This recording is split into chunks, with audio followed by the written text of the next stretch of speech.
Ku beri nama pedang ini Naga Puspa. Selamatkan dia. Jangan sampai jatuh ke tangan pendekar berwatak jahat.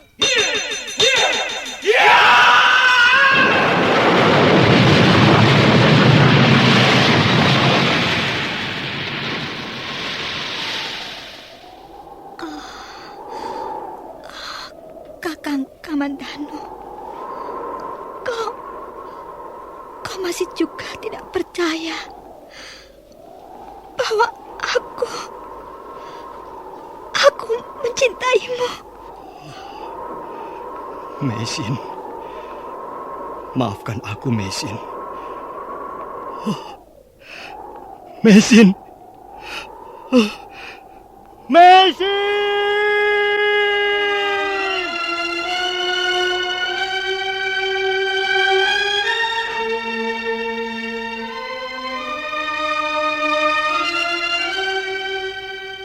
Tutur Tinular.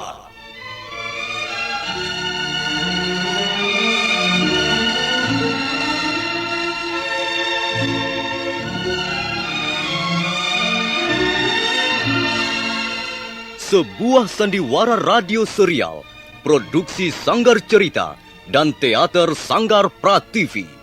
Sebuah kisah dengan latar belakang sejarah runtuhnya Singasari dan berdirinya Kerajaan Majapahit.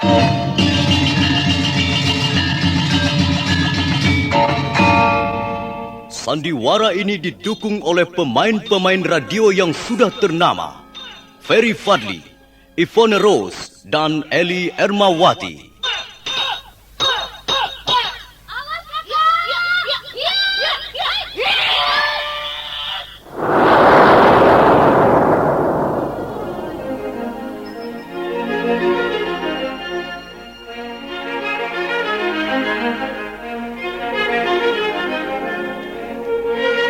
Cerita ini ditulis dan disusun oleh S. Tijab, hiasan musik dan sutradara C. Ispriyonoka. Kali ini mengetengahkan episode ke-6 dengan judul Cahaya Fajar Menembus Hutan Tarik.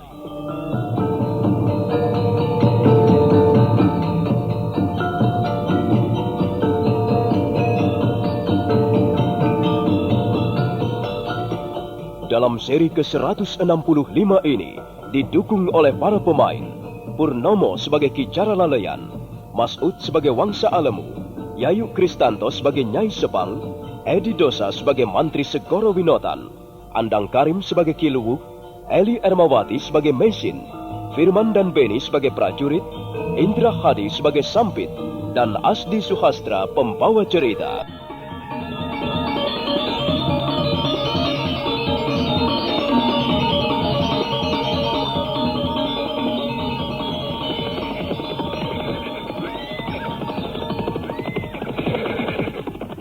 Halaman rumah Wangsa Alemu seketika penuh prajurit-prajurit Kediri. Jumlah mereka seluruhnya tidak kurang dari 300 orang. Mereka segera berlompatan turun dari punggung kudanya masing-masing.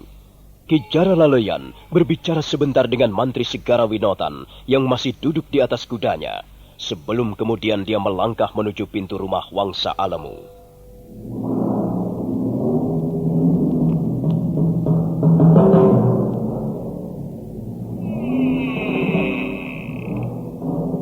Ki Jaralaleyan menghentikan langkahnya. Untuk sesaat lamanya dia berdiri di tengah-tengah pintu. Dia melihat Wangsa Alemu dan istrinya duduk berdiam seperti arca. Mereka berdua sepertinya sedang kebingungan, tidak tahu apa yang hendak dilakukan. Adi Wangsa Alemu, ada apa? Apa yang telah terjadi? Maafkan aku, Kakang Jaralaleyan. Maafkan. Iya, kami telah teledor, Kakang Jaralaleyan. Maafkan kami. Ada apa? Coba ceritakan apa yang telah terjadi. Apakah kau sudah melapor pada Mantri Segara Winotan, Kakang? Ya, sudah beres. Dan sekarang Tuanku Mantri Segara Winotan menunggu di halaman bersama 300 orang prajurit Kediri. Aku sudah memberikan laporan secara lengkap tentang wanita pelarian itu. Rencana kita gagal, Kakang. Gagal bagaimana? Sekarang kita tinggal menyerahkan perempuan buron itu kepada Tuanku Mantri Segara Winotan. Mengapa harus gagal? Dan soal hadiah yang 400 ringgit itu sudah kubicarakan dengan beliau. Dan beliau mengatakan bahwa hadiah itu masih tetap berlaku sampai sekarang. Artinya, kalau memang terbukti kita bisa menyerahkan perempuan buron itu, kita akan segera mendapatkan 400 ringgit dari pemerintah Kediri. Sudahlah, Adiwangsa Alemu. Mana perempuan itu? Dia sudah tidak ada, Kakang. Tidak ada? Tidak ada bagaimana? Kau jangan main-main, Adiwangsa Alemu. Kita sudah mengambil kata sepakat. Aku melapor pada pemerintah Kediri dan kau bertugas menjaga perempuan pelarian itu di rumahmu. Semalam dia berhasil melarikan diri. Oh, mengapa bisa begitu, Adiwangsa Alemu? Celaka. Kita semua bisa celaka. Kau terlalu sembrono. Iya, aku memang telah berlaku sembrono. Ternyata istriku tidak bisa kupercaya. Kok kau menyalahkan aku, Kang? Kau sendiri enak-enak tidur mendengkur. Kita harus saling membantu, Nyai. Kalau kau tahu bahwa aku sedang tidur, maka kaulah yang harus menjaga perempuan itu. Jangan kau juga tidur. Enak saja. Semua ini karena kesalahanmu sendiri, Kang. Kau mengharapkan hadiah 400 ringgit, tapi kau menganggap enteng perkara ini. Nah, sekarang begini akibatnya. Kita semua jadi susah. Kaulah yang membuat kita susah. Apa? Aku membuat susah? Kang, jangan mau menang sendiri, Kakang Alemu. Siapa yang membawa perempuan itu ke rumah ini? Selama ini kita hidup tenang. Kita tidak mempunyai persoalan apa-apa. Tapi tiba-tiba kau membawa perempuan itu kemari. Dan tiba-tiba kalian berdua mempunyai gagasan untuk menyerahkan perempuan itu pada pemerintah Kediri karena tergiur hadiah 400 ringgit. Dan sekarang, Kang, setelah ternyata rencana kalian gagal, kok aku yang disalahkan? Sudahlah, sudah. Tak ada perlunya kita ribut-ribut di sini. Tak ada gunanya saling salah menyalahkan. Lebih baik kita segera menemui Tuanku Mantri Segara Winotan. Ampun, Tuan. Ampun. Maafkan kesalahan kami, Tuan. Ini memang kesalahan kami. Ada apa, Wangsa Alemu? Mana perempuan itu? Jara Lalean mengatakan bahwa perempuan itu ada di rumahmu. Sekarang mana dia? Cepat bawa keluar. Ampun, Tuanku Mantri. Semua ini karena ketelidoran kami. Terutama sekali karena kelalaian istri hamba, Tuanku Mantri. Tidak, Tuanku Mantri. Bukan hanya karena kelalaian hamba, Tuan. Dia juga bersalah. Dia menganggap remeh perempuan itu. Ada apa ini? Jara Lalean, apa yang telah terjadi? Aku datang ke rumah ini bukan untuk melihat orang bertengkar. Begini, Tuanku Mantri Segara Winotan. Tapi sebelumnya kami mohon ampun, Tuan. Ternyata kami telah kebobolan, Tuan. Perempuan buron itu semalam berhasil melarikan diri. Kurang ajar. Kalian berani sekali mempermainkan aku. Jara Lalean. Iya, Tuan. Aku tidak mau tahu. Aku jauh-jauh datang kemari membawa 300 orang prajurit Kediri karena laporan yang kau sampaikan padaku semalam. Kau mengatakan bahwa perempuan pelarian itu berada di rumah Wangsa Alemu. Iya, memang berada di rumah Adiwangsa Alemu, Tuan. Tapi karena kelalaian Adiwangsa Alemu dan istrinya, perempuan pelarian itu berhasil meloloskan diri. Aku tidak mau tahu soal itu. Pokoknya kalian bertiga yang harus bertanggung jawab. Kalau sampai perempuan pelarian itu tidak bisa kami tangkap, kalian bertiga akan kujebloskan ke dalam penjara. Kalian akan kutuduh sebagai warga desa yang tidak bertanggung jawab dan telah mempermainkan pemerintah Kediri. Hai, prajurit semuanya. Sekarang kita bergerak menyebar. Kukira perempuan itu belum pergi terlalu jauh. Tutup semua desa Toyorungun ini. Mulai dari Kancipuri, Kacapiniran, Dewa Ramai, Kapila, Kertayasa, Kukap, dan Hambal. Semua tugu perbatasan desa-desa tersebut harus dijaga ketat. Semua orang yang lewat, baik berjalan kaki ataupun mengendarai kuda, ataupun gerobak, ataupun kereta, harus diperiksa. Jangan sampai ada yang kelewatan. Kalau kalian melihat orang yang pantas dicurigai, langsung tangkap saja. Nah, ayo kita berangkat. Sebagian menuju ke arah utara dan sebagian yang lain menuju ke arah selatan. Kemudian kita menyebar ke berbagai jurusan.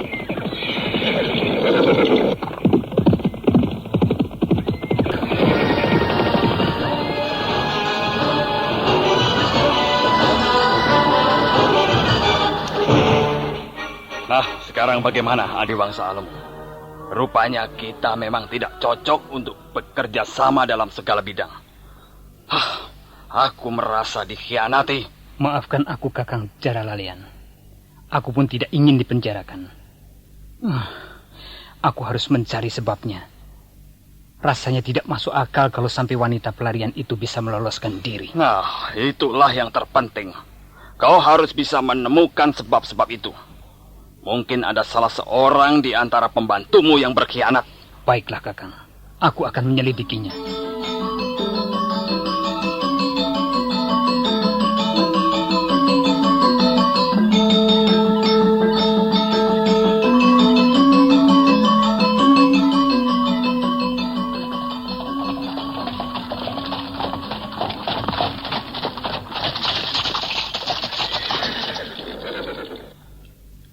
Kita sudah meninggalkan batas desa Kacapiniran. Sekarang kita sudah memasuki wilayah desa Dewa Ramai. Mengapa kita berhenti, Ki Luwuk? Kau tidak ingin istirahat barang sejenak? Kuberi kau kesempatan untuk membuka bekal makananmu. Saya belum lapar, Ki Luwuk. Tapi kalau Ki Luwuk mau istirahat barang sebentar, ya silakan. Saya menunggu di sini saja.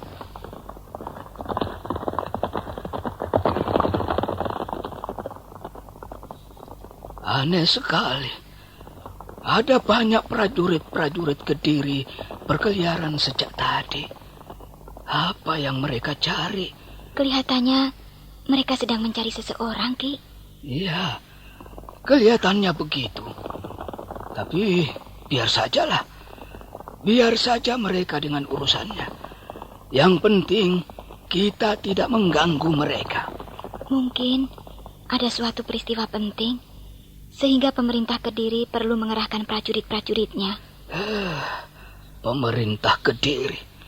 Prajurit-prajurit Kediri. Tikus-tikus piaraan Jayakatwang itu sudah seringkali membuat keresahan di tengah-tengah masyarakat. Mereka suka membuat ulah. Tingkah laku mereka menyebalkan, sombong, dan sewenang-wenang. Sepertinya pemerintah Kediri kurang disukai rakyatnya. Apa benar begitu, Ki? Bagaimana pendapatmu, Ki Luwuk? Pendapatku hampir sama dengan pendapat warga desa pada umumnya. Memang, pemerintah Kediri pada dasarnya kurang disukai rakyat. Semenjak Prabu Kertanegara jatuh dan Jayakatwang naik tahta, kehidupan rakyat-rakyat di pedesaan mengalami perubahan besar-besaran. Mereka sering mengeluh, mereka ditekan. Lapangan usaha semakin sempit, kehidupan rakyat kecil semakin hari semakin tergencet. Semua itu karena ulah kaki tangan Jayakatwang yang sering kali berbuat semena-mena. Tapi sudahlah, biarkan saja mereka itu. Pada akhirnya, kebenaran dan keadilan juga yang akan keluar sebagai pemenang. Nah, bagaimana? Kita teruskan perjalanan? Kau benar-benar tidak ingin istirahat barang sebentar? Tidak, Ki Luwuk. Kalau memang tidak ada apa-apa, sebaiknya kita teruskan saja perjalanan. Kalau begitu baiklah. Kau tenang-tenang saja. Kalau ada apa-apa, biar aku yang menghadapi. Nah, kau harus menutupi kembali tubuhmu dengan jerami-jerami kering ini. Iya. Ya, beres. Ya, ya.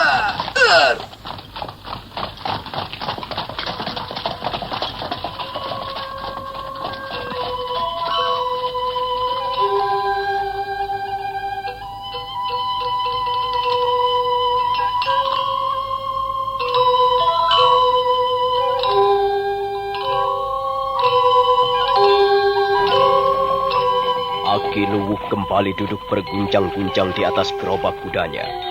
Gerobak kuda itu berjalan di atas jalanan berbatu yang membelah desa Dewa Rame menjadi dua bagian. Sekali waktu masih nampak 2 atau 3 orang prajurit berkuda melintasi mereka. Ketika sampai di sebuah tikungan, Aki Luwuk menarik tali kekang kudanya, dan gerobak yang penuh muatan bata merah itu pun belok ke arah kiri. Rupanya Aki Luwuk mengambil jalan memintas yang dirasa lebih aman. Sebentar kemudian, gerobak kuda yang mereka tumpangi sudah meninggalkan daerah pemukiman penduduk. Sawah dan tegalan yang luas terbentang di kanan kiri mereka. Mendadak Aki Luwuk menarik tali kekang kudanya.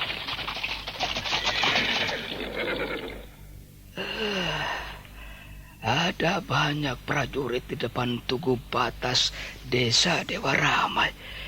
Rupanya keadaan sedang gawat. Apa yang mereka cari? Masa bodoh. Bukan urusan saya.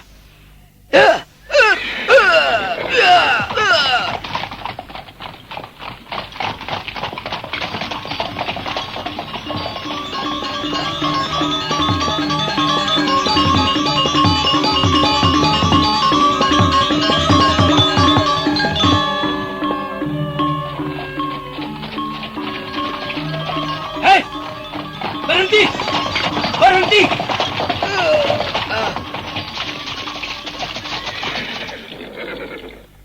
Ada apa, Tuan? Berhenti dulu. Kami harus memeriksa gerobakmu.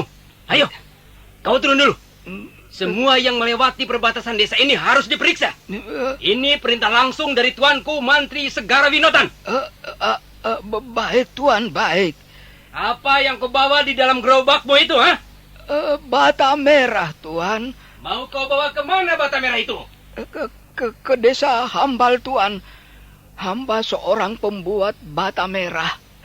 Setiap 2 hari sekali, hamba menjual bata merah di desa Hambal.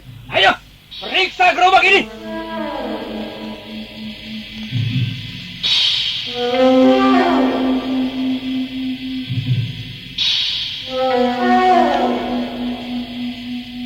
Dua orang prajurit segera melompat untuk melaksanakan perintah prajurit yang agaknya menjadi pimpinan rombongan. Mereka segera membuka tutup gerobak dan melihat ke dalam. Tak lama kemudian mereka pun kembali menutup gerobak itu dan melaporkan apa yang dilihatnya pada pimpinan rombongan.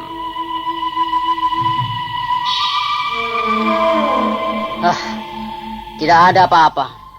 Hanya tumpukan bata merah. Memang hamba hanya membawa bata merah, Tuan. Sepertinya Tuan mencari sesuatu. Apa sebenarnya yang Tuan cari? Sudahlah. Kau boleh jalan lagi. Ayo cepat, jalan. Ayo. Baik, Tuan. Baik. Ya.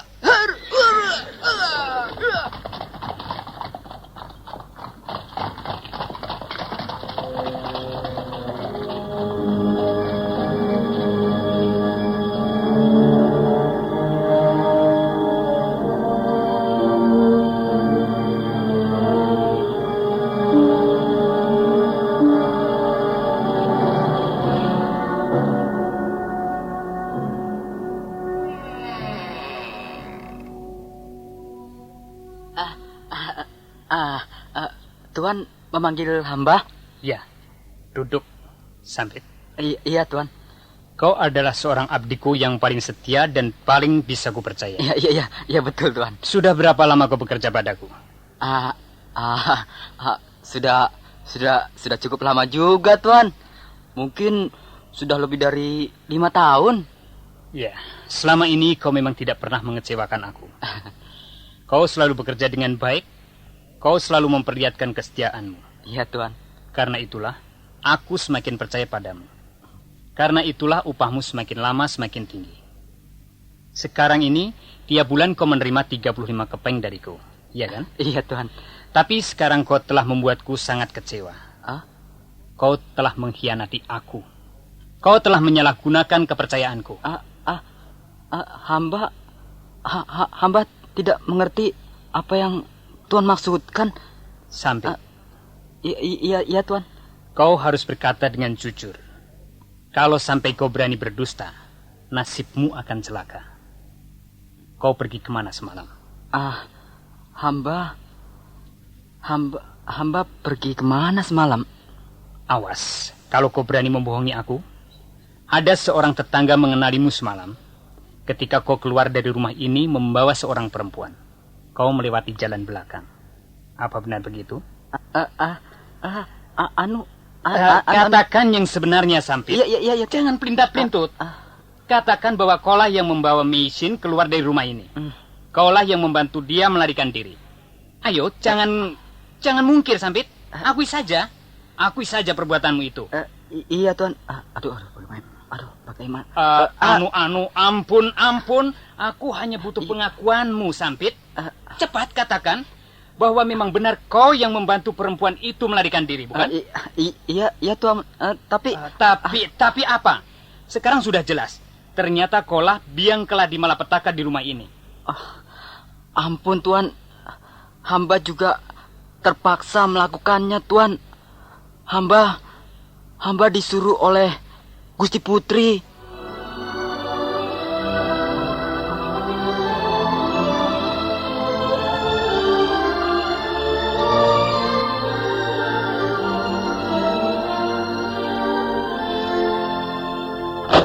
Kau gila, Nyi. Kau sinting. Aku kasihan melihatnya, Kang. Aku kasihan melihat penderitaan Nona Meisin itu. Aku tidak sampai hati melihat dia akhirnya ditangkap oleh prajurit-prajurit Kediri, Kang. Kasihan. Dan sekarang, kalau kita mengalami satu bencana, apakah ada yang merasa kasihan? Yang jelas, akibat dari perbuatanmu itu, kita semua akan celaka. Kau dengar sendiri, bukan? Tuanku Mantri Segarawinotan sudah mengatakan bahwa kita semua akan masuk penjara kalau sampai perempuan buronan itu tidak berhasil ditangkap. Kau senang masuk penjara? Kau mau masuk penjara?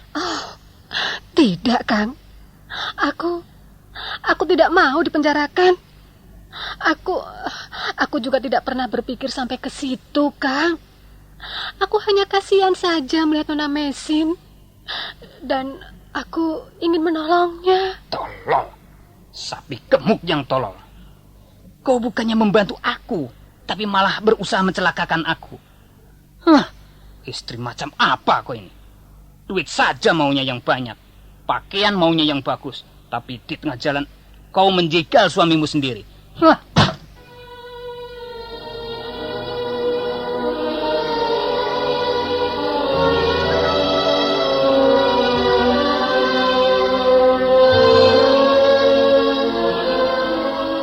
Setelah marah-marah, Wangsa Alemu bergegas menuju kandang kudanya. Sebentar kemudian dia sudah berkuda menuju ke rumah Ki Cara Laleyan. Raut wajahnya masih nampak gusar. Di sepanjang perjalanannya, dia kelihatan terus bersungut-sungut.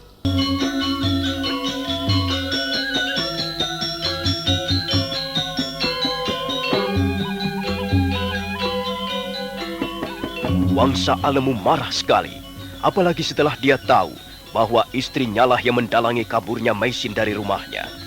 Laki-laki bertubuh gemuk pendek itu membanting pintu, kemudian melangkah dengan kesal ke arah kandang kuda. Sambil bersungut-sungut, dia segera melompat ke punggung kudanya, dan selanjutnya dia mengaburkan binatang itu sekencang-kencangnya menuju ke rumah Cara Laleyan.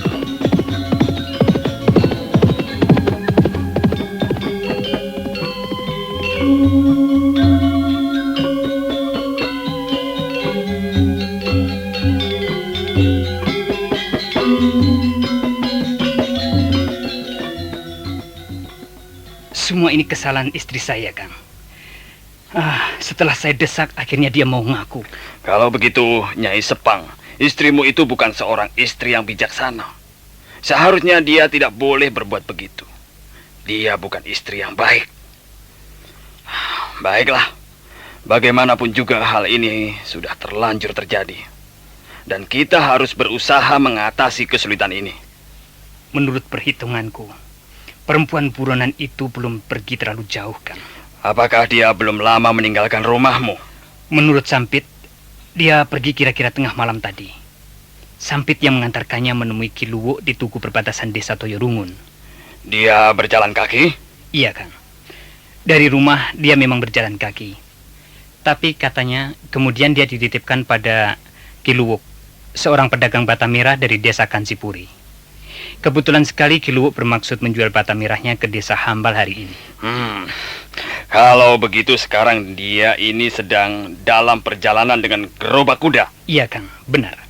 Dan kukira paling banter sekarang ini dia baru sampai di desa Tirtayasa atau Kukap. Kalau kita segera melaporkannya pada Tuan Mantri Segara Winotan, kukira kita belum terlambat, Kang.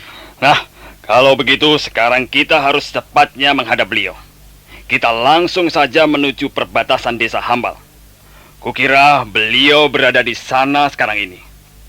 Kau tunggu sebentar. Aku akan mengambil kudaku. Kita mengambil jalan pintas saja.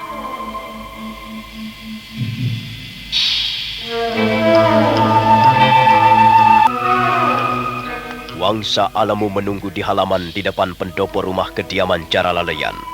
Sebentar kemudian Jaralaleyan keluar dari halaman samping sambil menuntun kudanya. Dan selanjutnya, dua orang saudagar Palawija itu pun berkuda menuju ke desa Hambal.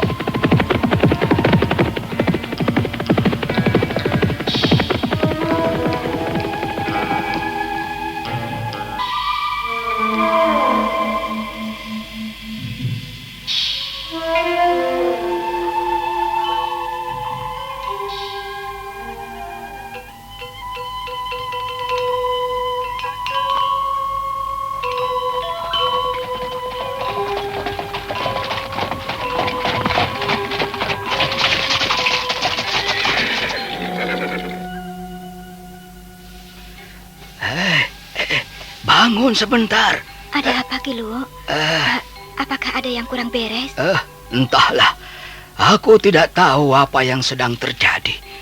Prajurit-prajurit Kediri mundar-mandir keluar masuk desa.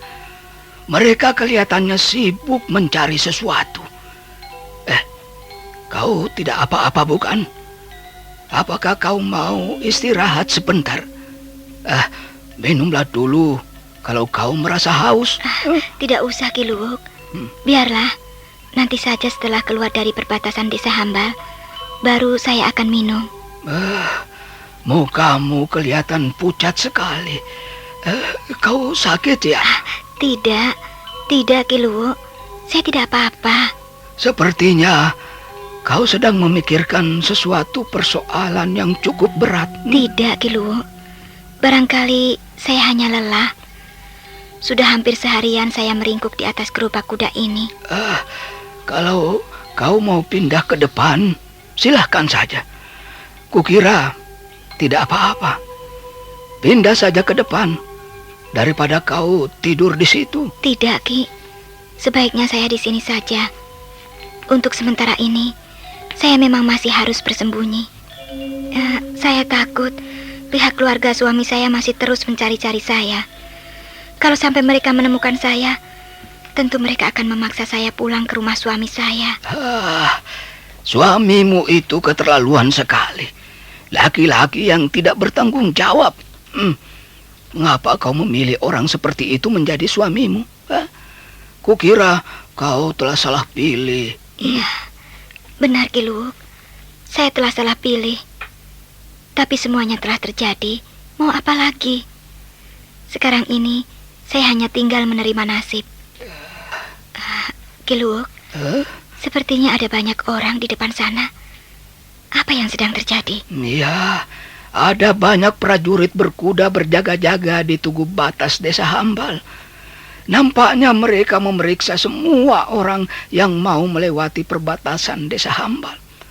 Tapi kau tidak perlu takut.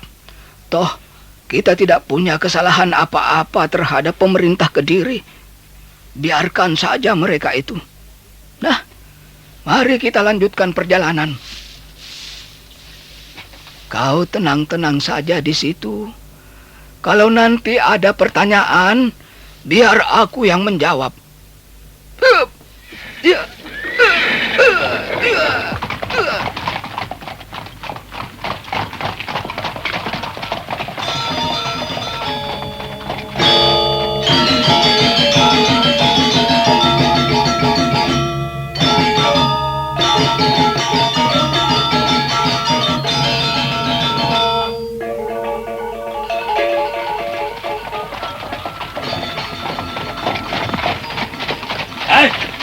Berhenti!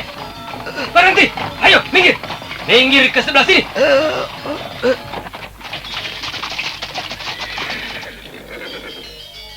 Hei, Patua! Turun kau! Cepat turun! Baik, Tuan. Ada apa, Tuan? Apa yang kau bawa di dalam gerobakmu itu? Bata merah, Tuan. Bata merah? Iya. Kau tidak membawa sesuatu yang lain selain bata merah? Tidak, Tuan. Hamba hanya membawa bata merah. Hamba memang pedagang bata merah, Tuan. Ayo, geledah gerobak itu. Periksa isinya. Ayo.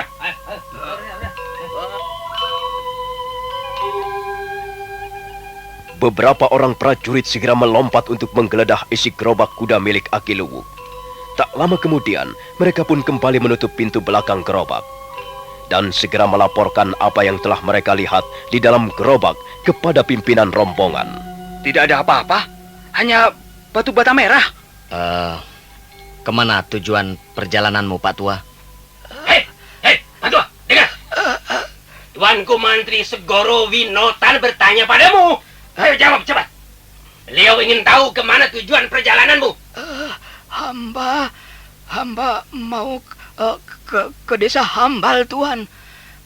Hamba seorang pedagang batu bata merah dari desa Kancipuri. Hamba sudah biasa 2 hari sekali pergi menjual bata merah ke desa Hambal, Tuan. Prajurit. Ya, Tuan. Sudahlah. Biarkan orang tua itu lewat. Baik, Tuan. Hei, Pak Tua. Ayo jalan. Ayo. Ya, jadi hamba sudah selesai diperiksa, Tuan. Ayo cepat jalan. Tuanku Mantri Segoro Winotan memerintahkan agar kau segera meneruskan perjalananmu. Ayo. Baik, Tuan. Terima kasih. Ya.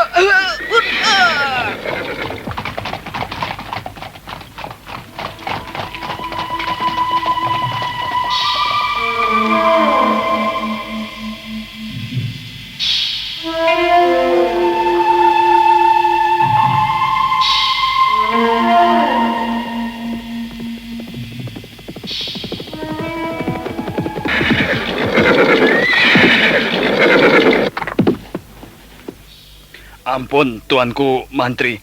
Ampun. Ada apa, Jara Lalean? Dan kau, Wangsa Alemu? Mengapa kalian datang kemari? Aku tidak sudi melihat tampang kalian lagi. Kalian sudah mempermainkan aku. Ampun, Tuanku. Sama sekali kami tidak bermaksud mempermainkan Tuanku Mantri Segoro Winotan. Kami datang menghadap ke sini ini justru ingin membuktikan bahwa sebenarnya kami bermaksud membantu pemerintah Kediri. Sudahlah, cukup. Kalian tidak usah banyak mulut. Kalian sudah membuatku kecewa dan kalian berdua nanti akan menanggung akibatnya. Ampun, Tuan. Ampun. Kami buru-buru datang menghadap Tuan kali ini adalah untuk memperbaiki kesalahan kami. Kami mohon kelonggaran hati Tuanku Mantri Segoro Winotan. Kami berdua bermaksud melaporkan sesuatu sehubungan dengan wanita pelarian itu, Tuan.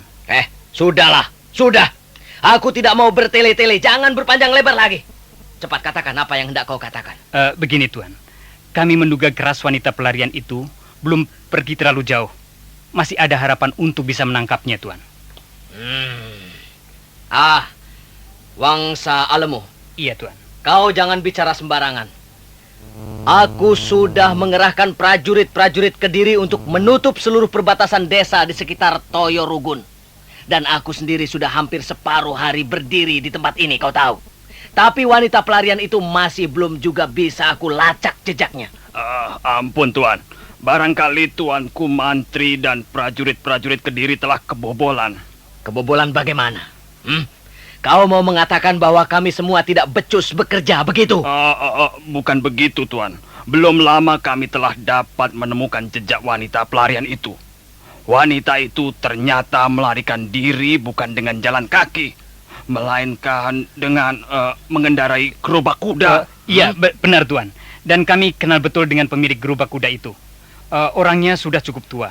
Namanya Ki Luwuk. Dia seorang pedagang bata merah dari desa Kancipuri. Oh, Wangsa Alemu. Apa benar yang kau katakan itu? Hai prajurit. Ya Tuan. Bukankah gerobak kuda yang baru saja kita biarkan lewat itu tadi yang telah kalian periksa membawa bata merah? Ya, benar Tuan. Dan pemiliknya juga seorang pedagang bata merah dari desa Kancipuri Tuan. Nah, Kalau begitu tentunya mereka belum pergi terlalu jauh. Wangsa Alemu. Ya. Dan kau Jara Lalean. Awas. Kalau kali ini pun kau memberikan keterangan yang tidak benar padaku, aku akan segera bertindak. Mungkin kalian berdua tidak akan pernah pulang ke Toyo Rungun lagi. Kau tahu? Hai prajurit-prajurit. Ya. Ayo kita susul gerobak kuda itu. Ayo cepat.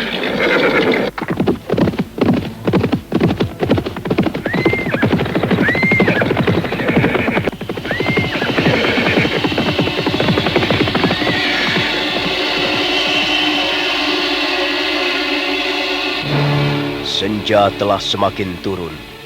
Cahaya matahari semakin lemah. Dan sinarnya membias ke angkasa, menimbulkan pantulan-pantulan berwarna merah di balik awan. Mantri Segoro Winotan dan prajurit-prajurit Kediri segera menyusul Aki Luwuk. Mereka memacu kudanya bagaikan terbang di atas jalanan berbatu. Dan sebentar kemudian, mereka pun dapat menyusul Aki Luwuk yang masih terus mengendarai gerobak kudanya memasuki desa Hambal.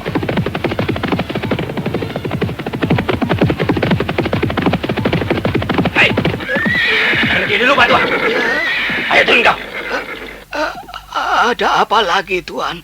Ada apa lagi? Alah, jangan banyak tanya. Cepat kau turun dari atas gerobakmu itu.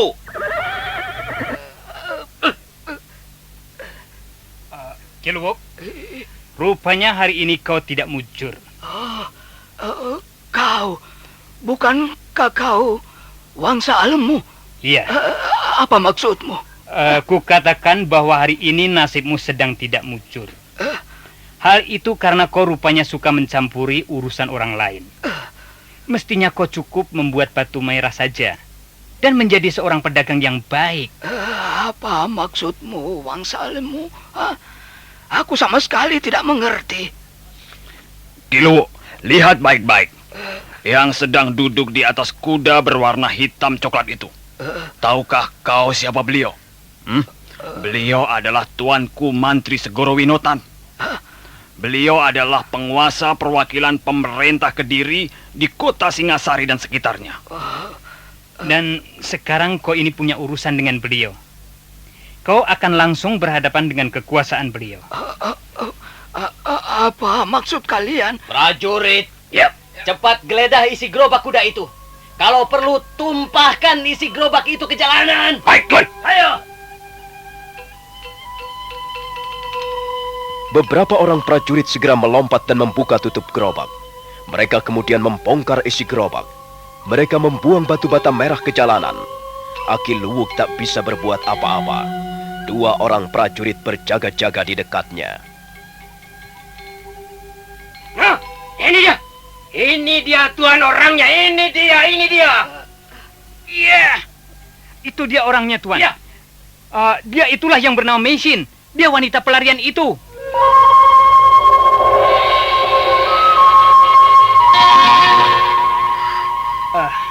Nah, ini dia, Tuan. Dia inilah wanita pelarian. Dialah yang bernama Meisin. Tuan Wangsa Alemu, mengapa saya ditangkap? Soal mengapa kau ditangkap itu bukan urusanku. Ada orang yang lebih berhak menjawab pertanyaan itu. Dan beliau adalah Tuanku Mantri Segoro Winotan. Nah, silakan Tuan. Tunggu dulu. Aku sama sekali tidak mengerti apa yang telah kalian lakukan ini. Apa salahnya perempuan itu ditangkap? Kau jangan ikut campur urusan ini, Ki Luwuk. Kau tidak tahu apa-apa. Kau hanya seorang pembuat bata mirah. Urusi saja barang daganganmu itu. Tunggu dulu. Kukira telah terjadi kesalahpahaman. Perempuan itu tidak mempunyai salah apa-apa. Dia sama sekali tidak punya urusan dengan pemerintah Kediri. Kalau dia secara diam-diam meninggalkan rumahmu, itu hanya karena persoalan keluarga biasa. Dia mempunyai suami yang kelewat kejam. Dia dikejar-kejar oleh suaminya itu. Dan dia bermaksud pergi mengungsi ke rumah sanak kerabatnya di Hambal. Tutup mulutmu! Cukup, Wangsa Alemu. Cukup. Kalian semuanya minggir. Aku yang akan langsung menangani perempuan ini. Apa benar kau bernama Mesin? Ayo, jawab saja dengan jujur. Kau tidak mungkin membohongi kami. Beberapa bulan yang lalu gambarmu sudah dipajang di mana-mana. Pemerintah Kediri sudah menyebarluaskan ciri-ciri yang kau miliki. Setelah beberapa bulan lamanya kau hidup sebagai seorang pelarian. Selama ini kau berhasil bersembunyi dan mengelabui kami. Bagaimana? Benar bukan apa yang kukatakan ini? Iya, benar Tuan. Saya memang bernama Mesin. Telah beberapa bulan lamanya saya hidup sebagai pelarian di negeri ini. Bahkan di dalam pelarian itu, saya telah kehilangan suami saya. Bagus, bagus sekali. Kalau begitu memang keadaanmu cocok sekali dengan keterangan yang selama ini berhasil kami himpun. Nah, sekarang bagaimana sikapmu? Kukira satu-satunya jalan yang terbaik adalah menyerah. Sebab tidak ada gunanya kau melawan. Memang Tuan, memang tidak ada gunanya saya melawan. Saya hanya seorang diri, sedangkan Tuan membawa sekian banyak prajurit. Namun begitu, saya telah terlanjur janji dalam hati. Sejak semula, saya dan suami saya bertekad tidak akan menyerah, karena kami memang tidak bersalah. Dan janji itu pun sampai sekarang akan tetap saya tepati. Kau tidak perlu bersikap seperti itu. Ingat, kau seorang wanita. Apalagi kau sekarang sedang hamil. Kami tidak ingin berlaku kasar padamu. Kami ingin menghargaimu sebagaimana layaknya seorang wanita. Kukira sebaiknya kau menyerahkan diri secara baik-baik. Soal bersalah atau tidak, hal itu akan bisa kau buktikan di dalam pengadilan nanti. Tidak, Tuan. Kalau pada akhirnya saya hanya akan menyerah, saya dapat melakukannya sejak dulu bersama suami saya. Menyerah bagi saya berarti mengaku bersalah. Hei, sedangkan kami yakin bahwa kami tidak bersalah. Ingat, Mesin, kau terlibat dalam berbagai peristiwa pembunuhan terhadap prajurit-prajurit Kediri. Bagaimana kau bisa mengatakan bahwa kau tidak bersalah? Memang, kami memang pernah terlibat dalam berbagai peristiwa pembunuhan berdarah. Tapi sebenarnya bukan kami yang memulai lebih dulu. Kami dikejar-kejar, kami diburu. Kami akhirnya dipaksa melakukan tindakan yang tidak pernah kami inginkan sebelumnya. Baiklah, bagaimanapun juga kau mempunyai hak untuk menentukan sikapmu. Tapi kami pun sedang menjalankan tugas. Dan kami akan menjalankan tugas kami sebaik-baiknya demi keamanan dan ketertiban pemerintah Kediri. Kami tidak mempunyai pilihan yang lain lagi. Kami terpaksa menangkapmu dengan jalan kekerasan. Hai prajurit, ayo tangkap perempuan itu. Ringkus dia, sergap dia. Hiat! Hiat! Hiat!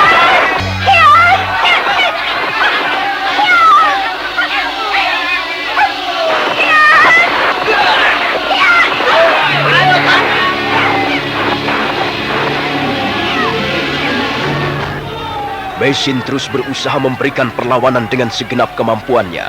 Sambil melindungi perutnya yang kelihatan membesar, dia melompat ke kiri ke kanan, menghindari sergapan lawan. Sekali waktu dia mengirimkan 1-2 pukulan sambil berkelit. Nah, saudara pendengar, bagaimanakah kisah selanjutnya? Apakah yang akan dialami Mesin? Apakah akhirnya prajurit-prajurit Kediri berhasil meringkusnya? Saudara pendengar, silakan menunggu seri berikutnya.